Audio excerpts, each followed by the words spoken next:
Favourite serials இனி டிவிக்கு முன்பே சன் நெக்ஸ்ட் ஆப்ல ஜாலியா எல்லாருக்கும் முன்னாடியே பாருங்க. இப்பவே சன் நெக்ஸ்ட் ஆப்பை டவுன்லோட் பண்ணி சப்ஸ்கிரைப் பண்ணுங்க.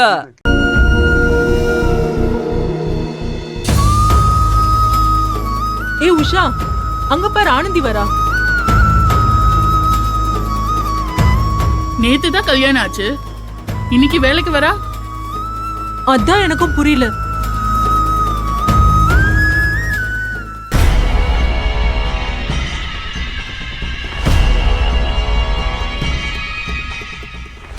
வாம்மா புது பொண்ணு, மனசுல நினைச்சத சாதிச்சிட்ட.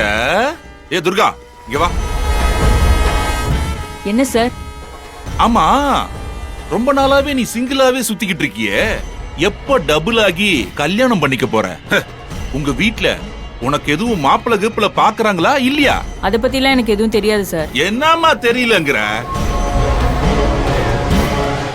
சார், இந்த விஷயத்தை போய் எங்க அப்பா அம்மா கிட்ட எப்படி சார் நான் கேட்க முடியும்? கரெக்ட் தான், அப்பா அம்மா கிட்ட கேட்க முடியாதுதான். அப்படியே கேட்டாலும் எந்த பிரயோஜனமும் இல்ல. ஏன் சார் இப்படி சொல்றீங்க? பின்ன அப்படி சொல்லாம வேற எப்படி சொல்றது? இப்போ உங்க அப்பா அம்மா கிட்ட போய் எனக்கு கல்யாணம் பண்ணி வைங்கன்னு சொன்னா கல்யாணம் பண்ணி வைக்க உங்க வீட்ல வசதி இருக்கா? இல்ல சார், கொஞ்சம் கஷ்டம்தான். அப்புறம் கோவப்படுற? ஆனா உனக்கு சீக்கிரமே கல்யாணம் பண்ணி வைக்க வேற ஒருத்தரால முடியும். அவர்கிட்ட சொல்லி பாக்குறியா? யாரு சார்? வேற யாரு, நம்ம மகேஷ் சார் தான். என்ன அப்படி பாக்குற? உனக்கு புரியல?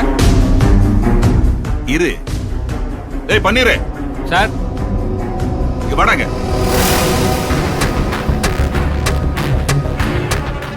என்ன சார்? ஏண்டா பன்னீரே, இந்த துர்காவை பத்தி நீ என்னடா நினைக்கிற? சார், என்ன சார் இது? எதுக்கு சார் இப்படி கேக்குறீங்க? சும்மா சொல்றா. நல்ல பொண்ணு தான் சார். வெரி குட்ரா, வெரி குட்ரா. ஏ துர்கா, இந்த பன்னீரை பத்தி நீ என்ன நினைக்கிற? சார், அட சும்மா சொல்லுமா. நல்ல பையன் தான் சார். முடிஞ்சிருச்சு, அவ்வளவுதான், அவ்வளவுதான். மனசும் மனசும் சேர்ந்துருச்சு.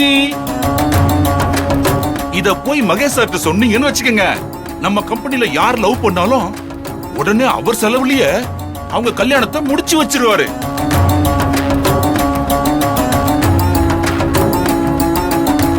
உங்க அப்பா அம்மா ரெண்டு பேருக்கும் செலவு மிச்சம். நேத்தி கூட ரெண்டு ஜோடிக்கு அவர் செலவுலயே கல்யாணத்தை முடிச்சிருக்காரு.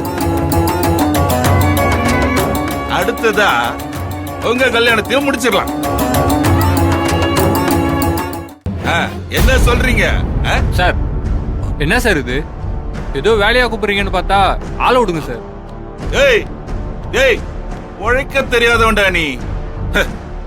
ஆனா நீ உழைக்க தெரிஞ்சவ. சார், இப்ப எதுக்கு சார் வந்ததும் வராதுமா ஆனந்திய வம்புக்கு இழுக்கிறீங்க? அவளை போய் குத்தி காமிச்சு பேசிட்டு இருக்கீங்க.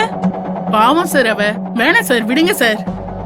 என்ன உஷா, பாச மழை அப்படியே ரொம்ப பொழியிற? நான் எங்க மேடத்தை குத்தி காட்டி பேசினேன்? இருக்கிறதான் சொன்னேன். ஊர்ல இருந்து வெறும் மஞ்ச பையோட கம்பெனிக்கு கூட்டி பெருக்க வந்தாங்க. மகேஷ் சார கைக்குள்ள போட்டுக்கிட்டாங்க.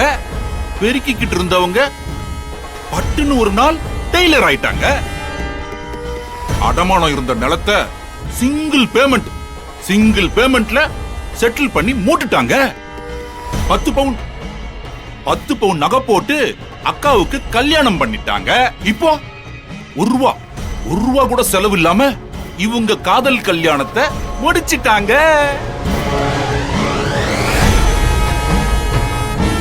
இவங்க சாமர்த்தியமும் புத்திசாலித்தனமும் உங்க யாருக்காவது வருமா? பன்னீரும் துர்காவும் உழைக்க தெரியாதவங்க. உங்கள யாராவது மேடம் மாதிரி பொழைச்சு லைஃப்ல செட்டில் ஆக பாருங்க. இந்த புத்திசாலித்தனம் இல்லாம நானும் 20 வருஷமா சீட்டை தேய்ச்சிக்கிட்டே இருக்கேன். ஆனா மேடம் கல்யாணமே பண்ணிட்டாங்க. இன்னும் என்னென்னலாம் மேடம் பண்ண போறாங்களோ கடவுளுக்கு தான் வெளிச்சம். ஆமா, மேடம் மட்டும்தான் வந்திருக்கீங்க, அன்பு சார் வரலையா? சார், அன்பு வந்தா ஏன் வந்தான்னு கேக்குறீங்க, வரலன்னா ஏன் வரலன்னு கேக்குறீங்க. என்ன சார் பிரச்சனை உங்களுக்கு? ஏ உஷா, என்ன நாளுக்கு நாள் வாய் அதிகமாயிட்டே இருக்கு? எல்லாருக்கும் நீ தலையாவ பாக்குறியா? நேரம் வரட்டும், தலைய கிள்ளிடுறேன்.